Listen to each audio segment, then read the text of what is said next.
السلام عليكم ورحمة الله وبركاته. بسم الله الرحمن الرحيم. ريكتس شيث. واضحة ريكتس شيث يا جماعة إنها عبارة عن شيث around this muscle. المصل يا جماعة الباشا احنا هو باراميديان على اليمين وعلى الشمال. على اليمين وشمال اللينيا البا. دي العضلة اللي لسه احنا واخدينها اسمها ريكتس ابدومينس ماسل. اما يبقى حواليها فايبرس شيث هتسموه ايه؟ ريكتس شيث. الريكتس شيث ده بقى جاي منين؟ هتفرق يا جماعه على اللاترال اسبكت اوف ذا انتيريور ابدومينال وول. في عندي كام ماسل؟ 3 ماسل. اسمهم ايه؟ اكسترنال ابدومينال بليك. دي بليها في مين؟ انترنال ابدومينال بليك. دي بليها في مين؟ ترانسفيرس ابدومينس. الثلاثه ماسلز دول اما بيقربوا ناحيه الميدل لاين بيتحولوا الى برود فلات تندون اسمه ابونيوروزس. الثلاثه ماسلز يا جماعه اما يقربوا ناحيه الميدل لاين بيتحولوا الى 3 ابونيوروزيس. الثلاثه ابونيوروزيس دول بقى هيعملوا ايه؟ اول لما يقابلوا الماسل دي اللي واقفه لهم بالطول اللي اسمها الريكتس ابدومينس هيعملوا الريكتس شيث. ازاي بقى هيعملوا الريكتس شيث؟ تعال نقسم بقى الريكتس شيث دي لمناطق. اول منطقه المنطقه يا جماعه اللي فيها الريكتس ماسل موجوده above ذا كوستال مارجن. مش كنا اتفقنا يا جماعه ان الريكتس ابدومينس الاتاتشمنت بتاعها هنا هون فين؟ في السيفويد بروسيس والونج هورزونتال لاين اتاتشد للكوستال كارتج نمره 5 6 7. فهنا الريكتس ماسل اتاتشد للكوستال كارتج على طول. يبقى في بوستيرور وول للريكتس شيث ولا لا؟ الماسل لازقه في العظم. هيبقى ازاي في بوستيرور وول للريكتس شيث؟ مفيش. هنا يا جماعه مفيش غير بس انتيرور وول للريكتس شيث. الانتيرور وول للريكتس شيث بقى الانتيرور وول اوف ذا ريكتس شيث كل واحد فيكم يفكر هيتكون من كام عضله؟ من 3 عضلات. في الاوريجن والانسيرشن بتاع ال3 عضلات ال3 عضلات فوق الكوستال مارجن ولا في عضله واحده بس اللي فوق الكوستال مارجن؟ يا جماعه الانترنال ابدومينال بليك انا كنت قلت لك اتاتشد للكوستال مارجن نفسه. الترانسفيرس ابدومينس اللي جوه قوي قلت لك اتاتشد للانر اسبكت اوف ذا كوستال مارجن. يبقى الاثنين دول مستبعدين. الوحيد اللي طالعه من اللور اتريبس ونازله داون فورتال ميديال هي دي اللي هتبقى بره الكوستال مارجن. وبالتالي كون ان هي بره الكوستال مارجن يبقى بره الريكتس ابدومينس. وعشان كده هو في المنطقه اللي اباف ذا كوستال مارجن انا ما حلتيش غير ابونيوروزس واحد بس من 3 اللي هو الاكسترنال ابدومينال اوبليك ابونيوروزس. معدي قدام الريكتس ماسل وكون ان هو عدى قدام الريكتس ماسل يبقى عمل انتيرو وول للريكتس شيث ولا بوستيرو وول للريكتس شيث؟ فيا جماعه الريكتس شيث اباف ذا كوستال مارجن المنطقه الصغيره قوي دي ليس لها الا انتيرو وول معمول بابونيوروزس وحيد اللي موجود خارج الكوستال مارجن وفوق الكوستال مارجن الا وهو الاكسترنال ابدومينال اوبليك ابونيوروزس. Posteriorly, the rectus muscle is attached to the costal margin. Attached to the costal cartilage 5 6 7. ماشي؟ اتفهمت دي؟ الحته الصغيره اللي هي above the costal margin. انزل بقى. التيبيكال ريكتس شيث بقى فين؟ من الكوستال مارجن لحد نقطه ميد واي between the umbilicus and main symphysis pubis. دي تيبيكال ريكتال شيث، وهي اعظم مسافه على فكره واكبر مسافه من الكوستال مارجن لحد بوينت ميدواي between the umbilicus and symphysis pubis. ماشي؟ المنطقه دي بقى فيها ايه؟ symphysis pubis على فكره. هو انا كنت غلطت قلت تاسيس؟ symphysis pubis ركز بقى معايا. انت في المنطقه دي عندك اصلا كام ابونيوروزس؟ 3 ابونيوروزيس. هيعملوا ازاي بقى ريكتال شيث؟ اللي بره واللي جوه واللي في النص مش هيعرف يروح فين. اللي في النص دي تطلع قدام ولا ترجع ورا؟ النص قدام تطلع قدام ولا ترجع ورا؟ اللي في النص دي هتقول لك انا عشان ما حدش يزعل مني هقسم نفسي لتو لامينا، واحده تطلع قدام وواحده تطلع ورا. ده الريكتال شيث. نترجمها العلم الكلام اللي انا قلته. في الانتيرو وول تتوقع يمين لازم يكون انتيرور للريكتس ابدومينس، ولازم يكون بره هنا الريكتس ابدومينس. اكيد الموست اكسترنال muscle which is external abdominal oblique aponeurosis. لازم ده في الانتيرو وول. تتوقع مين بقى اللي جوه ولازم يكون في البوستيرو وول؟ اللي جوه خالص الموست دي which is aponeurosis of transversalis abdominis. هيعدي ورا الريكتس مصر. ماشي؟ الابونيوروزس بقى اللي في النص ما بينهم مين؟ aponeurosis of internal abdominal oblique. داخل اهو الابونيوروزس of internal abdominal oblique، داخل على المصل داخل على المصل داخل على المصل. لا اللاترال بوردر اوف ذا مصل. يقول لك عشان ما حدش يزعل مني بقى ينقسم الابونيوروزس اوف انترنال ابدومينال اوبليك الى انتيريور لامينا.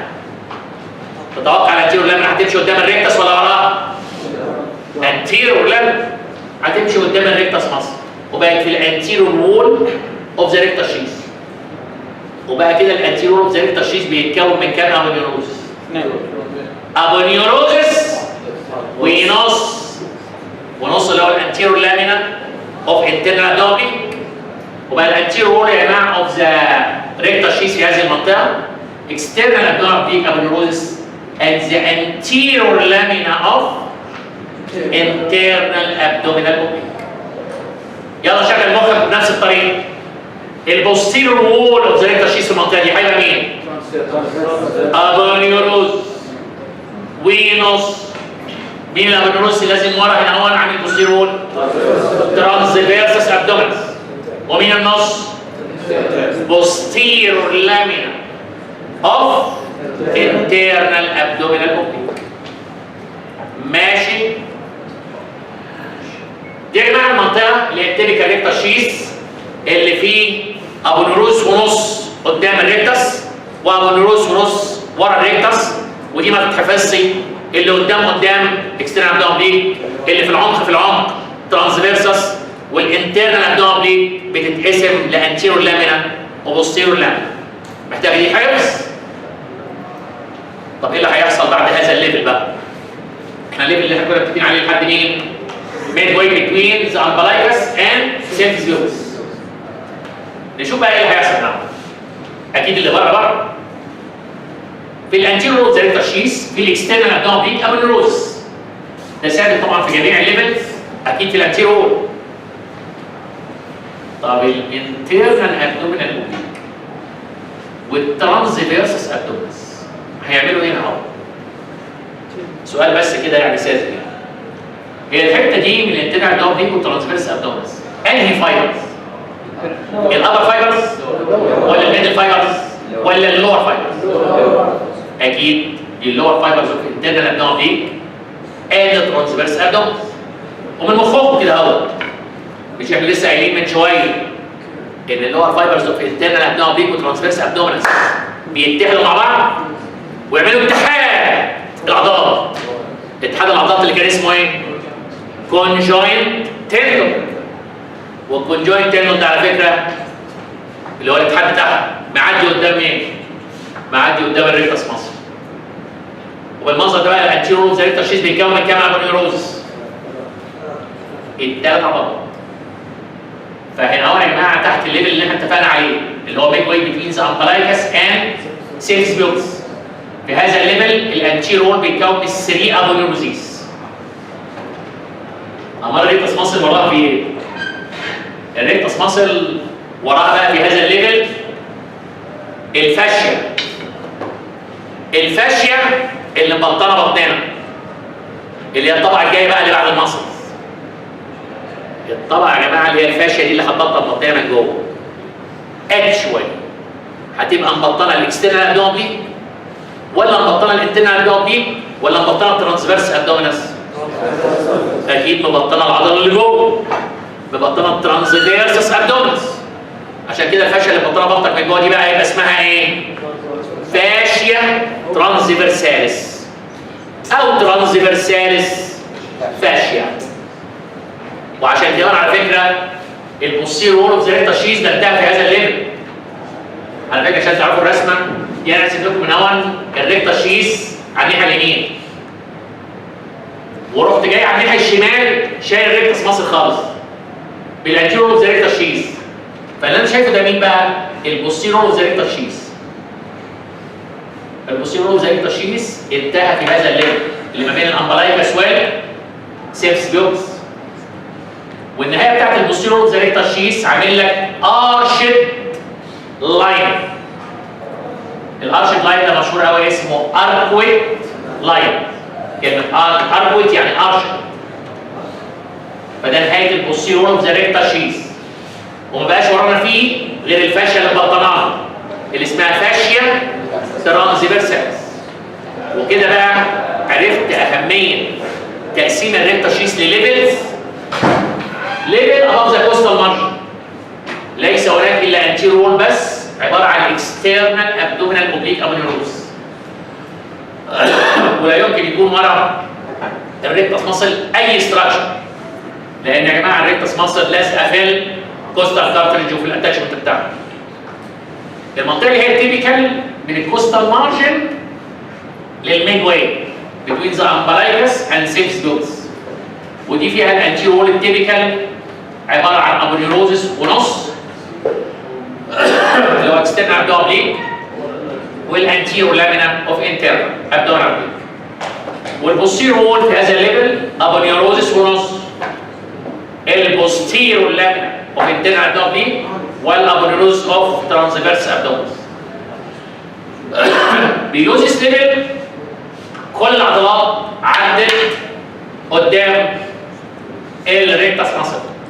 فبالتالي بقى في انتيريور وول بس عباره عن السري ابونيوروزيس والبوستيريور وول از ديفيشن عباره عن الفاشيا اللي ورا الترانسفيرسس ابدومينس وكل العضلات اللي اسمها فاشيا ترانسفيرساليس. خدوا بالكم بس من حاجه يا جماعه. البوستيريور وول زي ما اتفقنا انتهى عند كيرفد لاين اسمه اركويت لاين. برضه بقول لك ايه؟ العيال الجده بتاعت كمال الاجسام اللي واقفه دي كده هو عامله كده. بتلاقي الريكتس ماسل طبعا بتاعتهم باينه قوي وباينه التندينيوس انترسكشنز بتاعتها. صح؟ اللاترال بوردر اوف ذا ريكتس ابدومينس واللاترال بوردر اوف ذا ريكتس شيث بتبقى باينه عندهم ولا لا؟ طبعا باينه وجميله جدا ومتقسمه يا على الحلاوه. اللاترال بوردر دون اوف ذا ريكتس شيث اللي هو اللاترال بوردر اوف ذا ريكتس ابدومينس ده اسمه لينيا سيميليوناليس. لينيا سيميليوناليس ده اللاترال بوردر اوف ذا ريكتس ابدومينس ماسل والريكتس شيث. كتر التكرار يا عالم الشطار. ريفيجن كده احنا خلاص عرفنا الليفل الفوقاني الصغير قوي ده خلاص خدناه.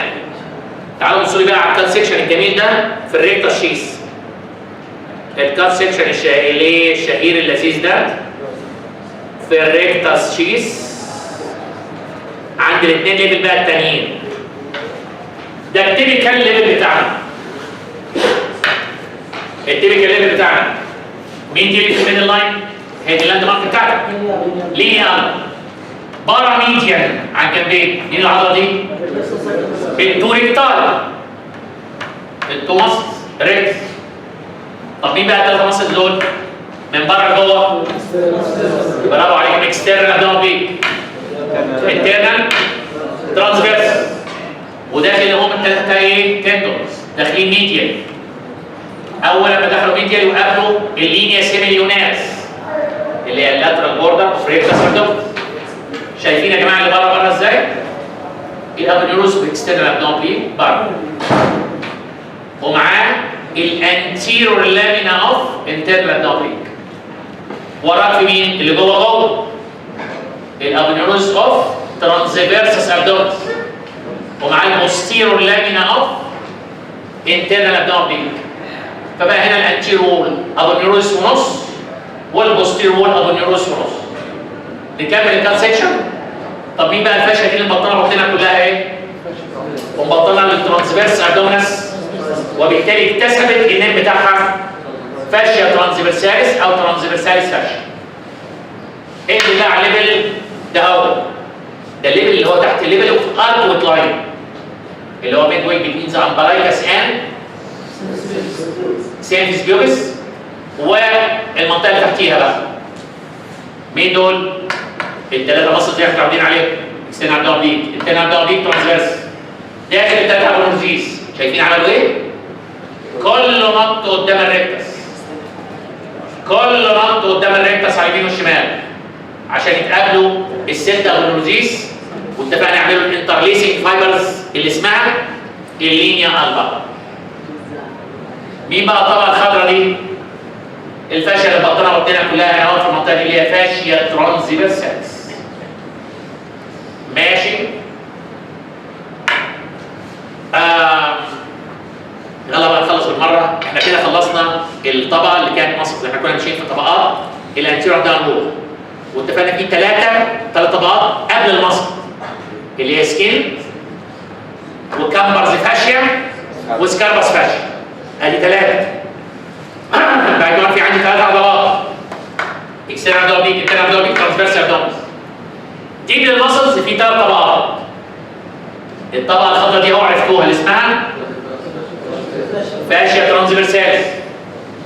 وبعدين الطبقه دي المحميه دي كده او البرتقالي دي، ده عباره عن السيره الساك اللي مبطن من جوه، اللي مبطن الابدومينال وول. برافو عليكم، سمعتوا عنها قبل كده، اسمه البريتونيم. بس على فكره البريتونيم زي اي سيره الساك، زي البلوره. البلوره كنتوا بتقسموها ليه يا جماعه؟ جزء على الفيسرا اسمه فيسرال ليه، وجزء مبطن الشيست وول اسمه بارايتال ليه. تتوسموا هنا في البريتونيم ده الفيسرال ولا البارايتال؟ طبعا ده اللي مبطن جدار البطن، عشان كده ده البارايتال بريتونيم. كلتوك انا في حاجه. ايه الحاجه دي بقى؟ انت وتخنك بقى. انت بتخنك كده في النص ما بين الفاشيا ترانسفيرساليس والبارايتال بريتونيم. طبعا الراجل ده اللي انا رسمه ده راجل سمباتيك رفيع 100%، عشان هنا مفيش فات في الصوره دي. وانت وتخنك بقى بعد كده لو انت عجلت شويه هتبص تلاقي المسافه دي ما بين الفاشيا ترانسفيرساليس والبارايتال بريتونيم واسع ومليان فات. تخنت قوي هتبقى كده، تخنت قوي هتبقى كده، وهكذا. اسمه ايه الفات ده بقى يا جماعه؟ اللي ما بين الفاشيا ترانسفيرساليس والبريتونيم. بصوا على الفات ده قال لك بره البريتونيم ولا جوه البريتونيال كافيتي؟ بره البريتونيال كافيتي. عشان كده الفات المفروض ان هو دوت اسمه اكسترا بريتونيال فات. لان على فكره ده المفروض هنا بقى ده الحته اللي دي كلها دي البريتونيال كافيتي بتاعنا. وبقى كده نكتمل طبقات الابدومين التسع طبقات: 3 بري ماسكولار، 3 ماسكولار، و3 ريترو ماسكولار. احفظوهم بالطريقه دي عشان هم مش مكتوبين عندكم بالطريقه دي. فسكين وايه، والفات اللي تحت الجلد دوت اسمه كامبرز فاشيا، والممبرينس لاير اوف سوبرفيشال فاشيا اللي اسمها سكاربس، ثم 3 طبقات المسلز، ثم fascia transversalis, extraperitoneal fat and parietal peritoneum. وتبقى دي layers of the anterior abdominal wall. فاضل بقى حته انا كتبته فيها. هي كلمه يعني fascia transversalis دي يعني تعدي كده؟ لا. الفاشيا ترانسفيرساليس دي عايزين نقف عندها وقفه متأنية شويه. ايه بقى الفاشيا ترانسفيرساليس دي؟ بيقال عليها في قول اخر الاندو ابدومينال فاشيا. اسمعي ولا لا؟ الصراحه ما هي دي الفاشيا اندو ابدومينال اللي هي جوه الابدومين. فالفاشيا اللي بتطلع الابدومين من جوه اسمها اندو ابدومينال، او الشهيره بالفاشيا ترانسفيرساليس لانها زي ما اتفقنا مبطنه انهي مصل؟ الموست انر مصل اللي هي ترانسفيرس ابدومينس. فما دام انت تبطن الترانسفيرس ابدومينس يبقى اسمها فاشيا ترانسفيرساليس او ترانسفيرساليس فاشيا. ماشيه هي مبطنه بطه كده صح؟ دي حته فاشيا يعني لوحدها كده ولا لازم اكيد متصله باللي حواليها؟ اكيد الفاشيا دي متصله باللي حواليها. متصله باللي حواليها بقى رايحه فين؟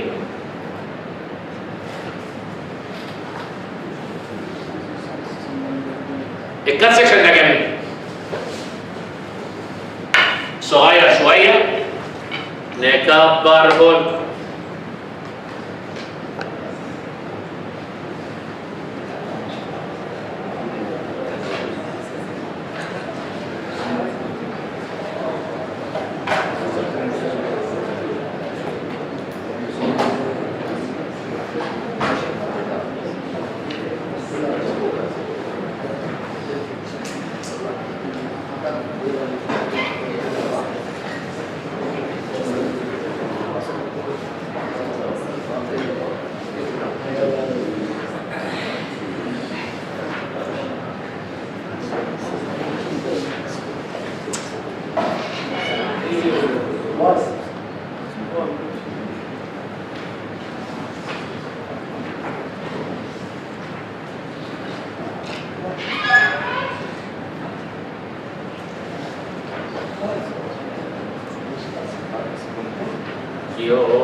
شايفين يا جماعه الكات سيكشن ده؟ ده كات سيكشن في الابدومينال وول، الانتيريور ابدومينال وول واللاترال ابدومينال وول، ودخلنا بقى على البوستيريور ابدومينال وول. مين بقى الحلوه الاموره اللي نايمه لك هنا على البوستيريور ابدومينال وول؟ التو كيدنز. فالفاشيا ترانسفيرساليس دي اهي مبطنه الانتيريور ابدومينال وول، ثم بتبطن اللاترال اسبكت اوف ذا ابدومينال وول، ثم اول لما تقابل الكدني يحصل سبليتنج للفاشيا ترانسفيرساليس عشان تحول فين؟ الكدني، ويتحول اسمها الى ايه؟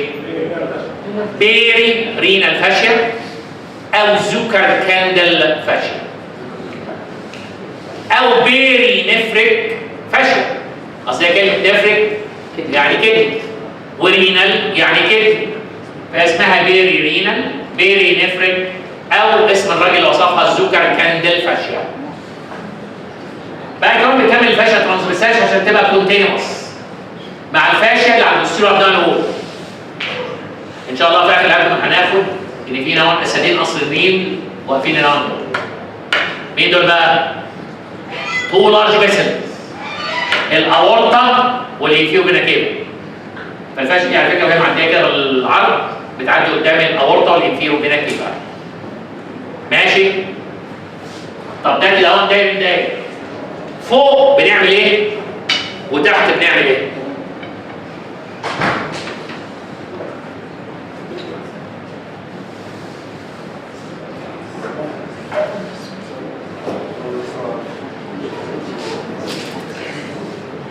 بص بقى فوق هنعمل ايه؟ ده الانتيريور ابدومينال وول وده البوستيريور ابدومينال وول بأمارة الكدني. شايفين يا جماعه الفاشيا ترانسفيرساليس مبطنه الانتيريور ابدومينال وول. اول ما تطلع لفوق هيحصل ايه؟ هتبقى كونتينيوس مع الفاشيا على الاندر سيرفيس اوف ديافرام، وساعتها يطلق عليها ديافراجماتيك فاشيا. فطلعنا فوق كونتينوس مع الديافراجماتيك فاشيا اللي هي على الاندر سيرفيس او الانفيريور سيرفيس اوف ذا ديافراجم. ماشي.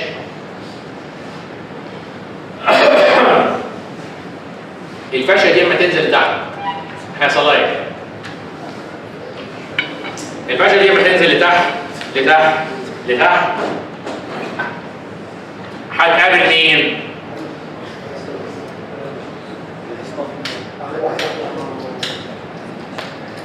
الفاشيا دي يا جماعه لما تنزل لتحت هتقابل هذه العظمه، تقابل الهيبو، نزل هيحصل ايه بقى؟ على اللاترال اسبكت الفاشيا ترانسفيرساليس هتبقى اتاتشد، ما قدامهاش غير دي. مين دي؟ إيليا كريست. حسب مخك كده هتبقى اتاتشد للانر ليب اوف إيليا كريست ولا الاوتر ليب اوف إيليا كريست؟ اكيد يعني احنا جوه قوي يبقى في الانر ليب اوف إيليا كريست. وتكمل تمسك في مين؟ تكمل يا جماعه تبقى كونتينوس مع الفري بوردر اوف ذا انجوينال ليجمنت. عارفين ايه هو الفري بوردر اوف ذا انجوينال ليجمنت ولا لا؟ مش احنا قلنا الاكسترنال عندنا دي كابرونوز لفت وعملت المين بارت اوف ذا انجوينال ليجمنت. ايه رايك في الحته دي؟ اللي فيها الابرونوزس فري يبقى اسمه فري بوردر اوف ذا انجوينال ليجمنت. فنحن اتاتشد في الانر ليب اوف إيليا كريست وفي اللاترال بارت اوف ذا فري بوردر. طيب في الميديال اسبكت همسك في مين؟ في الميديال اسبكت همسك في الانر سيرفيس of the pubic crest and the medial part of pectineal line. يعني هيبقى زيها زي مين؟ زي الكونجوينت تندون اللي كان ماسك هنا في البيوبيك كريست والميديال بارت اوف بيكتينيال لاين. فوراها بقى دي ليها هتبقى ماسكه نفس الماسكه الايه؟ الفاشيا ترانسفيرساليس. طب كده احنا عرفنا الفاشيا ترانسفيرساليس اتاتشد لاترالي واتاتشد ميديال. في النص هيحصل ايه؟ بص بقى على وحدان كده وانت بتبص عليها بالجنب. ادي هي فاشيا ترانسفيرساليس ماشيه في الانر ايه؟ ماسكه ايه؟ في الانر ليب اوف إيليا كريست وفي اللاترال بارت اوف ذا فري بوردر وتنتهي هنا كده تروح واقفه. في النص بقى ما بين اللاترال اتاتشمنت والميديال اتاتشمنت هيحصل ايه؟ ادي ده هي دي فاشيا ترانسفيرساليس. هتروح الفاشيا ترانسفيرساليس نازله ورا الانجوينال ليجمنت ومدلدله في الابر بارت اوف ذا سايد. حد شاطر يقول لي ليه يا ربنا دلدلتها في الابر بارت اوف ذا سايد عشان تعمل ايه وانتوا خدتوه السنه اللي فاتت؟ تنسى البشرات هتعمل حاجه في الفيمور تراينجل. فهو قال لك ده فيمور تراينجل. هتعمل حاجه في الفيمور تراينجل. انت قلت لهم ما ايه؟ هتعمل لك الانتيريور وول اوف ذا فيمورال شيث. فاكرين زمان الفيمورال شيث اللي كان ليها انتيريور وول وبوستيريور وول، وكنت وقفت واحد من زمايلكم وقعدت احط ده كده اهو. فعلى فكره الفاشيا ترانسفيرساليس شخصيه اللي مبطنه الانتيريور ابدان وول بتروح مدلدله هي ورا الانجوينال ليجمنت وتدلدلك هنا وتعمل لك الانتيريور وول اوف ذا فيمورال شيث. ماشي؟ فيبقى ده يا جماعه الاكستنشن المهم جدا والاكستنشنز بتاعت الفاشيا ترانسفيرساليس. مبطنه ايه؟ عليا كده اهو تخيلوها مبطنه الانتيريور واللاترال اسبكت اوف ذا ابدومينال وول. رجعت ورا قبل مين؟ كدني. رحنا محوطينها وعملنا فاشيا اسمها بيرينيفريك. اسمه ايه الراجل بقى؟ زوكر كاندل فاشيا. برافو عليك. بعد كده اهو هنطلع فوق نبقى كونتينوس مع مين؟ ده فراجمنت فاشيا. ننزل تحت نبقى تحت يعني في منطقه الصايبه ابقى اتاتشد للإيليا كريست والانجوينال ليجمنت لاترالي وزيها زي الكونجوينت تندون اتاتشد للبيوبيك كريست والبكتينيال لاين. والحته اللي في النص دي نزلت ورا الانجوينال ليجمنت في الابر بارت اوف الصاي عشان تعمل لك الانتيريور وول اوف ذا فيمورال شيث. ماشي؟ بالمناسبه على فكره هو البوستيريور وول اوف ذا فيمورال شيث برضه معمول بيها. بس ازاي؟ بص مش هنا كانت يا جماعه خلاص انتهت الفاشيا ترانسفيرساليس. الفاشيا ترانسفيرساليس بعد ما بقت اتاتشد هنا بتروح داخله على العضله دي. داخله على العضله دي اللي اسمها ايه؟ الإلياكس ماسل. ويتغير اسمها هي الفاشيا ترانسفيرساليس، بس هتغير اسمها عشان هي على الإلياكس ماسل الى فاشيا إلياكا. وتكمل بعد كده وبعد الإلياكس تلاقي عضله اسمها السوس ميجور. تروح الفاشيا ماشيه قدام السوس ميجور يبقى اسمها سوس فاشيا. وهتخش بعد كده في البلفس عشان تعمل لك حاجه اسمها بلفيك فاشيا. فاكرين بقى الفاشيا إلياكا ولا لا؟ كنت قلت لكم زمان يا جماعه تعالى لي كده اهو. ادي زمايلكم اهو عايزين نعمل فيه فيمورال شيث الحته دي اللي هي الشمال.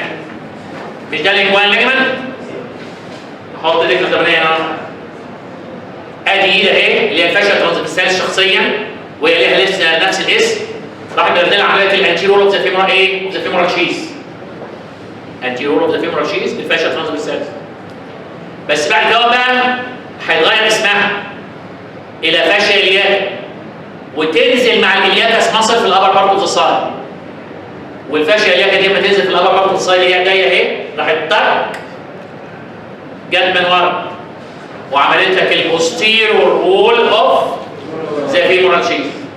وبقى الفيمورال شيث عباره عن الفاشيا ترانسفيرساليس شخصيا من قدام، بس بعد ما تغير اسمها الى فاشيا إلياكا راح تعمل لك البوستيرور وول اوف ذا فيمورال شيث. ماشي؟ شكرا. ويبقى دي يا جماعه الفاشيا ترانسفيرساليس. فاضل لك فيها اي حاجه؟ طبعا فاضل لي فيها حاجه مهمه قوي. الفاشيا ترانسفيرساليس يا جماعه فيها خرم اوفال او راوندد اوبننج. الاوفال او الراوندد اوبننج دي بقى فين؟ وهيعدي فيها مين؟ دي يا جماعه اهي انا منقط الفاشيا ترانسفيرساليس اللي بطنها بطنها. اهي الفاشيا ترانسفيرساليس المنقطه دي. وفي الانجوينال ريجون اتفقنا نعدي هنا السبرماتيك كورد والتستس عدت قبل كده. فاستاذ التراتوران في طلعت التستس عدت وخدت معاها مين؟ السبرماتيك كورد الاستراكشرز اللي ايه؟ اللي هي محتاجاها. طب بقى واحنا معديين ما لازم اعدي الاول في خرم في الفاشيا ترانسفيرساليس. الخرم اللي معانا في الفاشيا ترانسفيرساليس اللي هو راوندد او اوفال اوبننج ده اسمه الانترنال انجوينال رينج. فالانترنال انجوينال رينج از ان اوبننج فين؟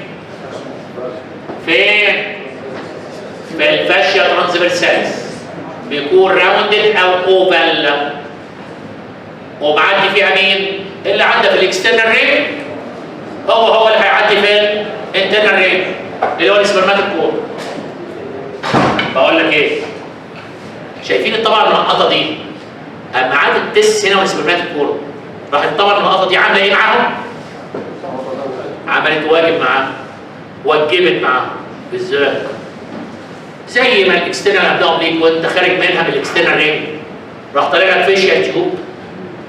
وزي ما عديت على الانترنال ابدومينال راح بتطلع لك الكريماستيريك ماسل اللي بتحوط السبرماتيك كورد. نفس الحكايه هتحصل هنا. الاستراكشرز اوف السبرماتيك كورد يا جماعه وهي معديه من الانترنال رينج يروح طالع لك فيشيال اكستنشن. يطلع لك فيشيال اكستنشن من الفاشيا ترانسفيرساليس حوالين السبرماتيك كورد. يبقى اسمها ايه دي؟ ما دام حوالين الفاشيا دي حوالين السبرماتيك كورد يبقى اسمها سبرماتيك. وما دام طالعه من الانترنال رينج يبقى اسمها ايه؟